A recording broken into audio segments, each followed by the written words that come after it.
No, teraz si pustíme troška z takej ukážky, také to bude animované, ten začiatok druhej svetovej vojny, takže láskavo teraz všetci len sledujeme a za chvíľku príde úloha.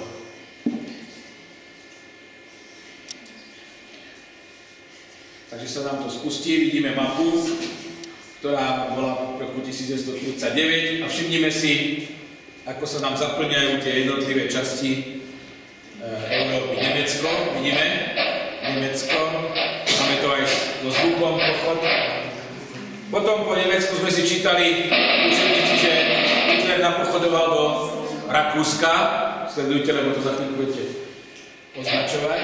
Potom sme si hovorili o Mníchove 38, kde sa najprv obsadili české časti a potom vlastne sa celé Československo stáva spojencom. Vidíme Taliansko, ďalší spojenec, Albánsko, útok na Poľsko. Áno, útok na Poľsko a z druhej strany tam pribudla aká vlajka Sovietskeho zväzu. No a potom, toto sme si pravili, potom Hitler prechádza smerom na západ, sústreďuje armádu. Dobre, toto zase zopakovať, čo sme videli.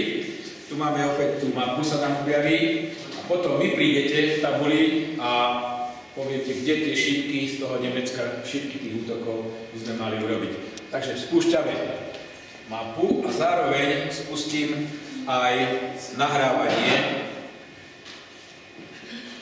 na tabuli. Dobre? Tak môžeme to zase zväčšiť. Môžeme to zase zväčšiť a potom už pôjdeme ďalej. Takže máme tu Nemecko. Ja zastavím. Nemecko sa nám už teda vyfarbilo a poprosíme napríklad Palika. Čo myslíš, kde tie šípky smerovali? Kde tie šípky smerovali, potom môžeš sa tu postaviť a urobiť nám šípku, zaznať si pero. Tak. Takže povedz aj nám, čo robíš. Hitler obsadil Rakúsko. Áno. A neskôr Československo. Dobre. Dobre, môžeš si sadnúť. Teraz my skúsime si to overiť. Pustíme si mapku ďalej, či ste dobre sledovali.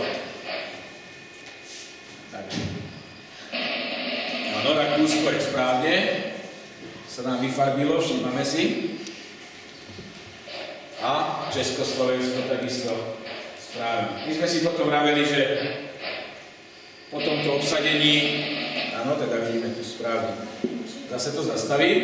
Po tomto obsadení sa Hitler vybral a už pripravoval sa teda na vojnu. Tak skúsme, že kde to zaútočili vám. Kam je Hitler potom išiel? Znak si pero. Klikni na to. Potom Hitler zaútočil na Poľsku.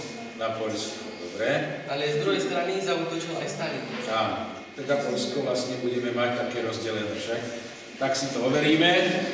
Púšťame zase. Sledujme. Sledujme, či to bolo dobre označené. Áno.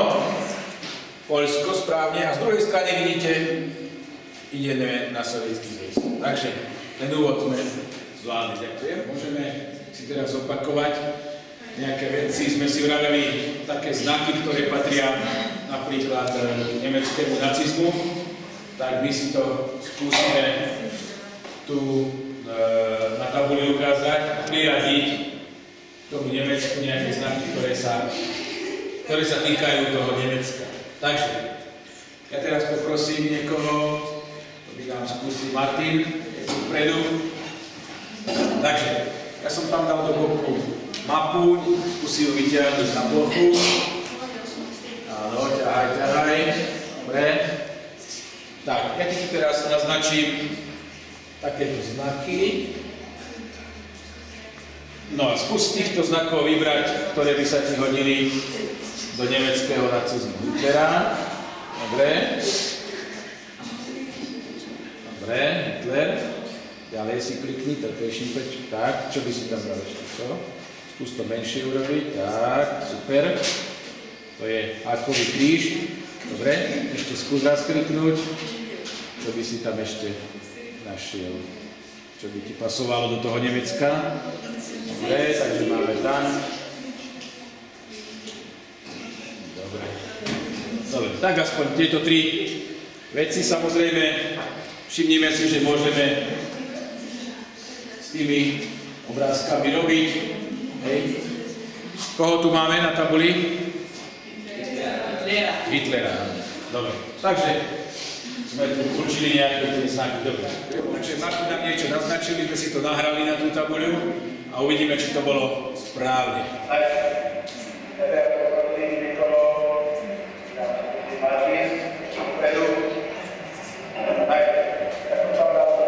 No, počujeme aj zvuk. Martin prichádza k tabuli zrejme teraz. Čo robí?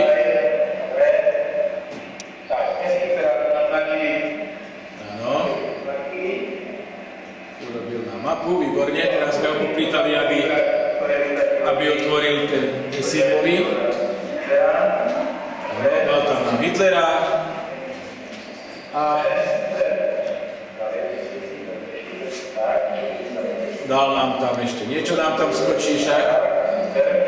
Hákový kríž, ako vidíme. No a ešte nám tam dal Martin aj tank, samozrejme, to je také špeciálne, za chvíľku ho uvidíme. Tak, áno, popresúvali sme, potom sme ešte si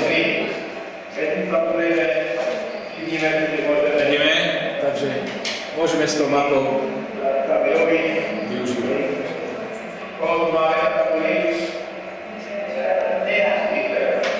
Takže všetko, čo sme si tam povedali, ešte vidíme ešte raz. Dobre.